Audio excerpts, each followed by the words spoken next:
Okay, that happened earlier, and of course our live coverage coming up of the Atlanta 125 IndyCar race.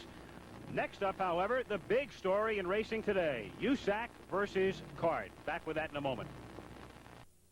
Just prior to the start of the race, there are the Unser brothers, Al on the left, Bobby on the right, and I'm wondering if they're discussing what's on everybody's mind. Will they be able to start in the Indy 500? That is the big question in motorsports today. A difficult, a complex situation. To elaborate upon it, let's go down to the pits and Chris Economaki. Thanks, Al. Well, last summer, some of the complaints that have been heard about racing took concrete form. A group of the car owners, not happy with the prize money, not happy with constant rule changes, and not happy with what they said was a board of directors that was unresponsive to their needs, formed their own organization called Championship Auto Racing Teams. After some byplay with the United States Auto Club, they formed their own association, joined the Sports Car Club of America, and announced the schedule of races for 1979. We're here today at Atlanta International Raceway for race number 2. Indianapolis Motor Speedway, United States Auto Club, announced just the other day that certain drivers, certain car owners rather, would not be permitted to enter this year's Indianapolis 500-mile race. Roger Penske, a co-founder of CART and one of the club's 7 directors, is with me. Roger, what's the next step on your part now that the Speedway and USAC has said that certain of your members cannot enter the 500?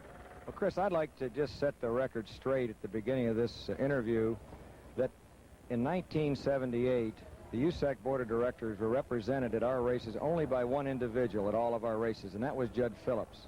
And I think this was kind of the thing that broke the camel's back. Basically, we weren't getting communication, and we needed an organization that would be able to help us communicate about rules, about the technical specifications of our cars, about scheduling, purses, etc. And we felt if we're going to spend $20 million in 1979, we needed an organization that would be responsive.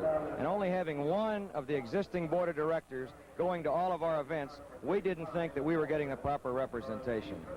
Okay, so this prompted your actions in setting your own 1979 schedule. The FIA rules allow you to enter Indianapolis. Now you've been barred, some of you, from the race. What acts will CART take next? Well, we think that USAC, and in recent interviews, the USAC officials have said that they're very democratic. I don't think it's democratic when 6 of our CART teams have now had their entries returned by the USAC Board of Directors. We feel we should run in the race, and we're prepared, if necessary, to put up a bond because there have been rumors, it's been mystique. Dick King said that we were not going to run in this year's 500. We're prepared to put up a bond saying we will run. I see. Well, there's the latest development from Roger Penske, one of the CART co-founders. And back now to my colleague Jackie Stewart. Well, Chris, the situation here, I think, is very bad because with only 5 short weeks to go to the Indianapolis 500, the most important motor racing event in the calendar year in America, we're going to see it perhaps without some of the very best drivers and some of the very best teams. This I don't believe motor racing can afford. It's definitely cheating the fans, it's definitely cheating the investors in the sport, and I do believe there has to be a coming together. Motor racing is one of the most glamorous, most exciting and most colorful sporting events in any part of the world. I do believe it has a great future. Perhaps the past has not been here in America as flourishing or as prosperous as it could have been. Perhaps some of the bodies have to look at themselves. But the most important thing, in my opinion now, is for these 2 groups to get themselves together.